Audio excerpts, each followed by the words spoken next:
আসসালামু আলাইকুম my dear students, welcome back to my YouTube channel English for today. তোমরা সবাই কেমন আছো? আশা করছি আল্লাহর রহমতে সবাই ভালো আছো, সুস্থ আছো। আমিও অনেক ভালো আছি, আলহামদুলিল্লাহ। আমরা 2023 সালের এইচএসসি পরীক্ষার্থীদের জন্য গ্রামারের যে স্পেশাল কোর্সটা শুরু করেছি, সেই কোর্সের আজকে আমাদের টপিক হচ্ছে মডিফায়ার।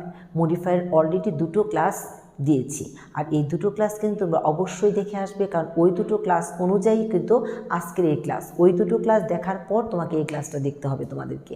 দ্যাটস ওয়াই পূর্বের দুটো ক্লাস কিন্তু খুবই ইম্পর্ট্যান্ট দেখা। ঠিক আছে, তাহলে আজকের ক্লাস শুরু করা যাক।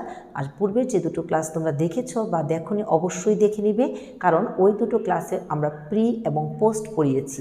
আজকের ক্লাসে আমরা প্রি এবং পোস্ট একসঙ্গে, অর্থাৎ প্রিতেও কাজ করবে, পোস্টেও কাজ করবে, অর্থাৎ প্রি মডিফায়ার হিসাবে বসে, পোস্ট মডিফায়ার হিসাবেও বসে কিছু কিছু রুলস। সেই রুলসগুলো আজকে আমরা দেখব। ওকে, নাও লুক অ্যাট দ্য বোর্ড। আমরা প্রেজেন্ট পার্টিসিপল পড়ছি। তো প্রেজেন্ট পার্টিসিপলের যে ফার্স্ট যে সেন্টেন্সটা লিখেছি সেটা কেমন সেটা একটু দেখে নিচ্ছি। তাহলে এখানে আছে হচ্ছে এ স্লিপিং ডগ সেলডম বাইটস। এখানে আমরা একটু ওয়ার্ডগুলো চিনে নিই। এটা হচ্ছে কি আর্টিকেল, স্লিপিং এর সঙ্গে ভার্বের সাথে আইএনজি অ্যাড করা আছে। ওকে, এটা হচ্ছে, তাহলে এটা কি, এটা হচ্ছে প্রেজেন্ট পার্টিসিপল। আর এটা হচ্ছে কি dog, dog noun, seldom adverb, bites এটা হচ্ছে কি ভার্ব। ওকে, তাহলে এই বাক্যটিতে আমরা কি দেখছি, নাউনের আগে কি বসেছে, ভার্বের সাথে আইএনজি বসেছে নাউনের আগে। আর এটা এই ডগ এই নাউনের অবস্থা বোঝাচ্ছে। কি বোঝাচ্ছে? অবস্থা বোঝাচ্ছে। কি বোঝাচ্ছে? অবস্থা। তাহলে এর সিচুয়েশনটা বোঝাচ্ছে নাউনের, তা নাউনের সিচুয়েশন বোঝাচ্ছে ভার্বের সাথে আইএনজি অ্যাড হয়ে। আর এটাই হচ্ছে প্রেজেন্ট পার্টিসিপল। এটা কিসের পার্টিসিপল? এটা হচ্ছে প্রেজেন্ট পার্টিসিপল। এটা অ্যাডজেক্টিভের কাজ করেছে। কিসের কাজ করেছে? অ্যাডজেক্টিভের কাজ করেছে। আর এটাই হচ্ছে প্রেজেন্ট পার্টিসিপল। ওকে, তাহলে a sleeping dog seldom bites, a sleeping dog seldom bites. তাহলে তোমাদের পরীক্ষায় অর্থাৎ কোশ্চেন পেপারে কিভাবে থাকবে? কোশ্চেন পেপারে এ স্লিপিং থাকবে না, এ স্লিপিংটা থাকবে না। এখানে থাকবে ড্যাশ ডগ সেলডম বাইটস অথবা আ ডগ সেলডম বাইটস। এখানে একটা ব্ল্যাঙ্ক থাকবে আর লেখা থাকবে হচ্ছে pre modify the noun with present participle. Pre modify the noun with present participle. তাহলে সেন্টেন্সটা বুঝে আমাকে একটা ভার্ব নির্ণয় করতে হবে, দেন এর সাথে আইএনজি অ্যাড করতে হবে, কারণ প্রেজেন্ট পার্টিসিপল লেখা আছে, তোমাকে এটাকে ইউজ করতে বলেছি। Pre modify the noun with present participle অথবা ইউজ প্রেজেন্ট পার্টিসিপল। তাহলে ইউজ প্রেজেন্ট পার্টিসিপল মানে হচ্ছে ভার্বের সাথে আইএনজি যোগ করব। আর এটা কিসের আগে বসছি? নাউনের আগে বসাচ্ছি। তাহলে এটা অ্যাডজেক্টিভের কাজ করছে। ওকে, তাহলে a sleeping dog seldom bytes, এখানে এই স্লিপিংটা হচ্ছে কি প্রেজেন্ট পার্টিসিপল, আর এটা হচ্ছে প্রি মডিফায়ার। এটা কি pre modifier. Do you understand? Okay, now এবার আসছি আমরা don't get down from a running bus. এখানে নাউনটা কোনটা? নাউনটা হচ্ছে ট্রেন। আর নাউনের আগে কি আছে? রানিং। ভার্বের সঙ্গে কি যোগ করা আছে? আইএনজি অ্যাড করা আছে। তাহলে এই ট্রেনের কি সিচুয়েশন অর্থাৎ অবস্থা নির্দেশ করছে, এটা কিন্তু অ্যাডজেক্টিভের কাজ করছে। আবার এটা কি নাম কি? Present participle. আর তোমরা এক্সাম পেপারে কি পাচ্ছ? এখানে ব্ল্যাঙ্ক থাকবে, ট্রেনটা থাকবে, বাট এখানে একটা ব্ল্যাঙ্ক থাকবে, অর্থাৎ নাউনের আগে ব্ল্যাঙ্ক থাকবে আর লাস্টে কি লেখা থাকবে? ইউজ প্রেজেন্ট পার্টিসিপল অথবা pre modify the noun with present participle. তখন তুমি কি করবে? প্রেজেন্ট পার্টিসিপল করবে। তাহলে সেন্টেন্সটা পড়ে ভার্বটাকে তুমি নিজেই নির্দেশ করবে যে কোন ভার্ব হতে পারে, তুমি নিজেই অনুমান করবে কোন ভার্ব হতে পারে, আর ওই ভার্বের সাথে একটা আইএনজি অ্যাড করে দিবে, তাহলে ওটা হয়ে যাবে প্রেজেন্ট পার্টিসিপল। যেমন এখানে আছে don't get down, don't get down from a dash train. এটা তো বোঝাই যাচ্ছে যে তোমাকে কি বলছে, ট্রেন থেকে চলন্ত ট্রেন থেকে নামতে। এখানে তো চলন্ত ট্রেনই হবে, নাকি অন্য কোনো ভার্ব হবে? রান ছাড়া হবে না। তাহলে রান ভার্বটাই তোমার মাথায় আসবে। ভালো করে দুই একবার পড়লে মাথায় অবশ্যই আসবে কোন ভার্বটা এখানে অ্যাপ্রোপ্রিয়েট হয়। তাহলে রান, আর রানের সঙ্গে কি করব? একটা আইএনজি অ্যাড করে দিব। আর যখনই আমরা আইএনজি অ্যাড করব তখন আমরা কি দেখব? এই যে কনসোনেন্টের আগে একটা কি আছে? ভাওয়েল আছে, যে কারণে এই কনসোনেন্টটা দুটো ডাবল হয়ে যাবে। এর জন্য কিন্তু রানিং দুটো, দেখো দুটো নাউন এন দিয়েছি, তাই না? ডাবল হয়েছে, রানিং ট্রেন। তাহলে এটা হচ্ছে প্রেজেন্ট পার্টিসিপল, এটা হচ্ছে প্রেজেন্ট পার্টিসিপল। এগুলো প্রি মডিফায়ার হিসাবে কাজ করেছে। কি হিসাবে কাজ করেছে? প্রি মডিফায়ার হিসেবে। আবারও বলছি, পাচ্ছি নাউনের আগে যখন ব্ল্যাঙ্ক থাকবে তোমাকে প্রেজেন্ট পার্টিসিপল দিতে বলবে, তখন সেন্টেন্সটা ভালো করে পড়ে একটা ভার্ব তুমি নিজেই চিন্তা করবে কোন ভার্বটা দিতে হবে, আর মাথায় ভালো করে চিন্তা করলে বারবার পড়লে অবশ্যই তুমি গেস করতে পারবে কোন ভার্বটা এখানে দিতে হবে। আর ওই ভার্বটার সঙ্গে তুমি তখন কি করে দিবে, আইএনজি অ্যাড করে দিবে, আর এটাকেই বলা হচ্ছে প্রেজেন্ট পার্টিসিপল। তাহলে আমরা pre modifier as present participle হিসাবে কিভাবে বসে, অর্থাৎ প্রেজেন্ট পার্টিসিপল প্রি মডিফায়ার হিসাবে কিভাবে বসে সেটা আমরা আজকে দেখে নিলাম। আশা করছি এই বিষয়ে আর তোমাদের কোনো প্রবলেম হবে না। ওকে, না এবার আসছি নেক্সট দুটো এক্সাম্পলে আসছি, কারণ প্রথমেই কিন্তু লেখা আছে pre modifier post modifier. Pre already দুটো এক্সাম্পল দিয়েছি, এবার পোস্ট মডিফায়ার দুটো এক্সাম্পল দিব। হি ফাউন্ড দ্য গার্ল, আবার দেখো হি ফাউন্ড দ্য গার্ল, সে একটা মেয়েকে পেল, ড্যাশ আ বুক, ড্যাশ, আর বুঝলাম এখানে আর কিছু নেই, শুধু আছে হি ফাউন্ড দ্য গার্ল, এখানে আর কিছুই নেই। তোমাকে বলা হয়েছে পোস্ট মডিফাই দ্য নাউন, এখানে নাউন হচ্ছে the girl, post modify the noun with কি, উইথ প্রেজেন্ট পার্টিসিপল ফ্রেজ। কি বললো, উইথ প্রেজেন্ট পার্টিসিপল ফ্রেজ। যখনই পোস্ট মডিফায়ারে আসলাম তখনই এটা হয়ে গেল কি present participle phrase, present participle phrase হয়ে গেল, ফ্রেজ হয়ে গেল। আর ফ্রেজ মানে আমরা জানি হচ্ছে কি শব্দগুচ্ছ, কি জানি আমরা শব্দগুচ্ছ, কয়েকটা একের অধিক ওয়ার্ড একত্র মিলে একটা অর্থ প্রকাশ করছে, আর এটাকে বলা হচ্ছে ফ্রেজ। তাহলে আমরা এখানে কি দিয়েছি, তাহলে এখানে আছে হি ফাউন্ড দ্য গার্ল, তারপর ব্ল্যাঙ্ক, আর কিছুই নেই। সে একটা মেয়েকে দেখলো, সে কি করছে, একটা বই পড়ছে। রিডিং আমরা জানি ভার্বের সঙ্গে আইএনজি অ্যাড হবে, তাহলে আইএনজি যোগ করে দিলাম রিডিং আ বুক। এখানে যদি বলতাম প্লেইং ইন দ্য ফিল্ড হতো না, হতো কিন্তু প্লেইং ইন দ্য ফিল্ড। আর যদি sleeping on bed, sleeping on bed হতো না, অথবা ওয়াচিং টিভি হতো না, হতো তো, কারণ ভার্বের সাথে এখন আইএনজি অ্যাড করে দিব আর আরেকটা কিছু দিব, আরেকটা ওয়ার্ড বা দুটো ওয়ার্ড দিয়ে সেন্টেন্সটাকে পুরোপুরি কমপ্লিট করব, আর এর নামই হচ্ছে প্রেজেন্ট পার্টিসিপল ফ্রেজ।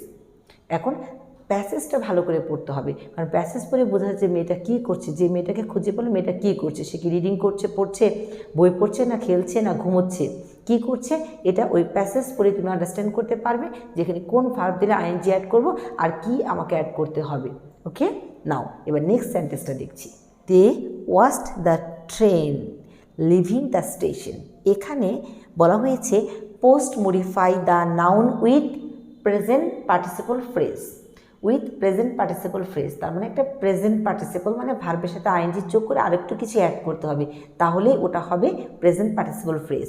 তাহলে ফুল সেন্টেন্সটা ভালো করে পড়বো। আমরা ট্রেনটাকে দেখলাম কি লিভিং, স্টেশনটা ছেড়ে দিতে, স্টেশনটা ছেড়ে, তাহলে লিভ, তাহলে I N G living the station, living the station, স্টেশনটা ছেড়ে দিচ্ছে, এই অবস্থায় ট্রেনটাকে আমরা দেখলাম, ট্রেনটাকে আমরা এই অবস্থায় দেখলাম। তাহলে বোঝা গেল, তাহলে আমরা প্রেজেন্ট পার্টিসিপল প্রিতে দুটো এক্সাম্পল দেখিয়েছি, পোস্টে দুটো এক্সাম্পল। তারপরও যদি তোমাদের কোনো প্রকার সমস্যা থাকে এই দুটো বুঝতে, তোমরা কিন্তু অবশ্যই আমাকে কমেন্ট করে জানাবো, আমি হার্ডেস্ট ট্রাই করবো এটার যাতে কোনো প্রকার প্রবলেম তোমাদের না থাকে বুঝতে, সেটা সলভ করার জন্য। ওকে, নাও এবার আসছি পাস্ট পার্টিসিপল। পাস্ট পার্টিসিপল কিন্তু আমরা সবাই জানি, আমরা সেই একদম ছোট্টবেলা থেকে শিখে আসছি, ক্লাস 6 থেকে বা 3-4 থেকে শিখে আসছি, গো, ওয়েন, গান, খাম, খিম, খাম, এরকম শিখে আসছি প্রেজেন্ট পাস্ট পাস্ট পার্টিসিপল। অর্থাৎ ভার্বের যে তৃতীয় সারি সেটাকে কি হচ্ছে, সেটাকে বলা হচ্ছে পাস্ট পার্টিসিপল, সেটাকে কি বলা হচ্ছে পাস্ট পার্টিসিপল। আর এই পাস্ট পার্টিসিপল তোমরা জেনে রাখো, এটা কিন্তু অ্যাডজেক্টিভের কাজ করে। কিসের কাজ করে, এটা অ্যাডজেক্টিভের কাজ করে, তাই না, এটা ওয়ান কাইন্ড অফ অ্যাডজেক্টিভ। ওকে, আমরা পাস্ট পার্টিসিপল শিখে নিলাম। এবার আমরা দেখি পাস্ট পার্টিসিপল কীভাবে মডিফায়ারে প্রি মডিফায়ারে কাজ করছে। ওকে, নাও এভরিবডি রেসপেক্টস আ লার্নেড ম্যান, এ লার্নেড ম্যান। এখানে এক্সাম পেপারে তুমি এই লার্নেডটা পাবে না, এখানে লেখা থাকবে প্রি মডিফাই দ্য নাউন, অর্থাৎ নাউনের আগে blank, pre modify the noun with past participle, with past participle. তো পাস্ট পার্টিসিপল মানে আমরা জানি ভার্বের তৃতীয় সারি। এখন সেন্টেন্সটা একটু ভালো করে পড়ি। এভরিবডি কোন মানুষকে পছন্দ করে, আচ্ছা এখানে কি আমরা জানি যে ভার্বের তৃতীয় রূপ ওয়ান কাইন্ড অফ অ্যাডজেক্টিভ, কিন্তু কোনো অ্যাডজেক্টিভ দেওয়া যাবে না, ভার্বের তৃতীয় রূপই দিতে হবে। সে অ্যাডজেক্টিভের কাজ করছে, বাট তোমাকে তৃতীয় রূপটাই দিতে হবে, ওখানে কোনো অ্যাডজেক্টিভ দেওয়া যাবে না। তো আমি অ্যাডজেক্টিভ দিলাম না, ঠিক আছে, তাহলে অ্যাডজেক্টিভ আমরা না দিয়ে আমরা কি করলাম, এখানে একটা ভার্বের পাস্ট পার্টিসিপল দিতে হবে। ওকে, তাহলে এভরিবডি সবাই কি মানুষকে পছন্দ করে, শিক্ষিত মানুষকে পছন্দ করে, লার্নেড জ্ঞানী লোককে পছন্দ করে। তাহলে লার্নেড, এখানে কিন্তু আমরা এডুকেটেড দিতে পারতাম, কিন্তু দিতে পারছি না কেন, এখানে কি আছে, এ আছে, অ্যান কিন্তু নেই, অ্যান কি আছে, এখানে কিন্তু আমরা অন্য কিছু দিতে পারতাম, কিন্তু সেখানে আমরা পায়েস দিতে পারতাম, কিন্তু পায়েসটা হচ্ছে না, কারণ এটা অ্যাডজেক্টিভ, এটা কিন্তু ভার্বের তৃতীয় রূপ না, কারণ আমাকে ভার্বের তৃতীয় রূপই দিতে হবে, কারণ লেখা আছে যে pre modify the noun with past participle, pre modify the noun with past participle. Okay, তাহলে পাস্ট পার্টিসিপল যদি দিই আমরা পাস্ট পার্টিসিপল দিয়ে সে অ্যাডজেক্টিভের কাজ করবে, বাট কোনো অ্যাডজেক্টিভ বসানো যাবে না। কিন্তু যখন অ্যাডজেক্টিভ যাবে তখন কিন্তু তুমি ভার্বের তৃতীয় রূপ অথবা অ্যাডজেক্টিভ দুটোই বসাতে পারো, কিন্তু পাস্ট পার্টিসিপল যখন যাবে তখন তোমাকে ডেফিনেটলি এখানে শুধুমাত্র পাস্ট পার্টিসিপলই দিতে হবে। তাহলে এখানে কী দিলাম আমরা, লার্ন ইট। এই লার্ন ইটটা কিন্তু তোমাকেই বসাতে হবে। এই জন্য ভালো করে সেন্টেন্সটা পড়বা, কিছু বোর্ড কোশ্চেন এক্সারসাইজগুলো কয়েকদিন করার পর প্র্যাকটিস করার পর দেখবে তোমার কাছে একদম ইজি হয়ে গেছে। ওকে, নাও আরেকটা এক্সাম্পল দেখছি। We should not drink dash water.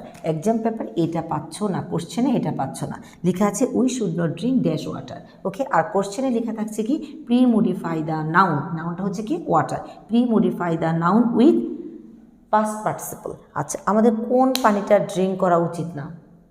হ্যাঁ, কোন পানি? এখানে আমরা কিন্তু অনেক ধরনের অ্যাডজেক্টিভ দিতে পারি, কিন্তু সেটা না দিয়ে আমাকে কিন্তু ভার্বের পাস্ট পার্টিসিপলই দিতে হবে। সে অ্যাডজেক্টিভে কাজ করছে করুক, বাট পাস্ট পার্টিসিপল। তাহলে আমাদের অবশ্যই দূষিত পানি পান করা উচিত না। তাহলে আমরা কী দেবো, we should not drink polluted water, polluted water. Understand? Okay, তাহলে এই দুটো আমরা কী করলাম, pre modify the noun with past participle কীভাবে কাজ করছে সেগুলো দেখেছি। এবার আসি, the machine made in local factory are working well. Okay, এখানে নাউনটা হচ্ছে কি দ্য মেশিন, নাউনটা হচ্ছে মেশিন, মেশিনের পরে ভার্বের পাস্ট পার্টিসিপল, সাথে কিন্তু একটু বাড়তি অংশ আছে, যেটা হচ্ছে কি ইন আ লোকাল ফ্যাক্টরি। এই যে the machine R working well এটা কিন্তু হয়ে গেছে, বাট মাঝখানে একটু কথা আছে, সেটা হচ্ছে কি পাস্ট পার্টিসিপল ফ্রেজ। আমরা তাহলে কি কথা, কোশ্চেনটা কি, কোশ্চেনটা হচ্ছে post modify the noun with past participle phrase. আর পাস্ট পার্টিসিপল বুঝে গেছি আমরা এখন। আর ফ্রেজ মানে হচ্ছে শব্দগুচ্ছ, একটি দুটি বা একের অধিক কোনো ওয়ার্ড এনে এটার সঙ্গে মিলিয়ে একটা অর্থ প্রকাশ করবে, সেটাই হচ্ছে পাস্ট পার্টিসিপল ফ্রেজ। ওকে, তাহলে the machine made in a local factory, local factory made, মেকের পাস্ট পার্টিসিপল দিয়েছি মেড, আর এটুকু আমরা অ্যাড করেছি, ভালো কাজ করছে, লোকাল ফ্যাক্টরি একটা মেশিন ভালো কাজ করছে এটা বললাম। তাহলে এটাকে যদি দ্য মেড ইন জাপান হতো না, হতো তো যে মেড ইন জাপান হতো, আর আমি দিয়েছি made in local factory same. অর্থাৎ তোমার মতো করে তুমি একটু কিছু অ্যাড করবে ওই প্যাসেজটা পড়ে, ওই প্যাসেজটার আলোকে। আন্ডারস্ট্যান্ড? তাহলে মেড ইন লোকাল ফ্যাক্টরি এটা হচ্ছে পাস্ট পার্টিসিপল ফ্রেজ। তখন কোশ্চেনে লেখা থাকবে যে post modify the noun with past participle phrase. তখন আমরা কি করব, ভার্বের একটা পাস্ট পার্টিসিপল দিব, দিয়ে আর একটু অ্যাড করব ওই প্যাসেজটা পরে, প্যাসেজের আলোকে। আন্ডারস্ট্যান্ড? ওকে, নাও নেক্সট আসো, the letter signed by the principal was posted. আচ্ছা, এখানে দেখো তো নাউনের পরে কোথায় ভার্বের সাথে ভার্বের পাস্ট পার্টিসিপল আছে, এই তো নাউন লেটার, তারপর দেখো এখানে ভার্বের পাস্ট পার্টিসিপল আছে, আর এটুকু হচ্ছে বাড়তি অংশ, এটুকু হচ্ছে বাড়তি অংশ, আর এটার জন্য এটার নাম হয়ে গেছে পাস্ট পার্টিসিপল ফ্রেজ। এইটুকের জন্য ওর নাম হয়েছে পাস্ট, ও তো পাস্ট পার্টিসিপল আছে, আর এইটুকের জন্য এর নাম হয়ে গেছে পাস্ট পার্টিসিপল ফ্রেজ। তাহলে the letter signed by the principal was posted. আর এই সেন্টেন্সটা যদি এইভাবে শুধু থাকতো, the letter by the letter was posted, হতো না? হতো তো। আর মাঝখানে আমরা অ্যাড করেছি কি, যে সাইন্ড বাই দ্য প্রিন্সিপাল, প্রিন্সিপালের সাইন করা যে লেটারটা ওটা পোস্টেড হয়েছিল, ওটা পোস্টেড হয়েছিল। তাহলে সাইন্ড বাই দ্য প্রিন্সিপাল, তাহলে সাইন্ড বাই দ্য প্রিন্সিপাল এটা হচ্ছে পাস্ট পার্টিসিপল ফ্রেজ। তুমি কোশ্চেন পেপারে এটুকু পাবে না, শুধু পাবে the letter blank was posted, ওখানে লেখা থাকবে post modify the noun with past participle phrase. তখন তোমাকে ওই লাইনটা পড়ে বা প্যাসেজটা পড়ে আন্ডারস্ট্যান্ড করতে কী ভার্ব দেওয়া যায় সেইভাবে পাস্ট পার্টিসিপল, দেন বাড়তি একটা অংশ, যাতে একদম অর্থটা ফুললি বোঝা যায়, একদম সেন্টেন্সটা কারেক্ট হয়। ওকে, তাহলে আমরা এখানে দিলাম সাইন্ড বাই দ্য প্রিন্সিপাল, বা এখানে যদি আমি সাইন না দিয়ে যদি রিটেন দিতাম, রিটেন বাই দ্য প্রিন্সিপাল হতো না? হতো তো, কারণ ওটাও তো পাস্ট ভার্বের past participle, right, wrote, written, written by the principal অথবা sign by the principal. Okay, না ওয়াজ পোস্টেড। তাহলে আশা করছি যে তোমাদের পাস্ট পার্টিসিপল প্রি এবং পোস্ট একদম ক্লিয়ার, এবং অলসো প্রেজেন্ট পার্টিসিপল প্রি এবং পোস্ট একদম ক্লিয়ার। ওকে, আজ এই পর্যন্তই। আজকের ক্লাসটা তোমাদের কেমন লিখেছি আমাকে অবশ্যই কমেন্ট করে জানাবে, এবং ক্লাস বুঝতে কোনো সমস্যা হয়েছে কিনা এটাও জানাবে। আর ক্লাসটা খুব মনোযোগ দিয়ে করবে, যাতে করে প্রি এবং পোস্টে তোমাদের আর কোনো সমস্যা না থাকে। এবং প্রি এবং পোস্টে আমি আরও ক্লাস তোমাদেরকে দিব, নেক্সট আরও 2টো ক্লাস তোমরা পাবে। ওকে, আর আমার এই ক্লাসটি যদি তোমাদের ভালো লেগে থাকে অবশ্যই বন্ধুদের মাঝে শেয়ার করবে, এবং আমার চ্যানেলটি সাবস্ক্রাইব করে আমার পাশেই থাকবে। Thanks to all.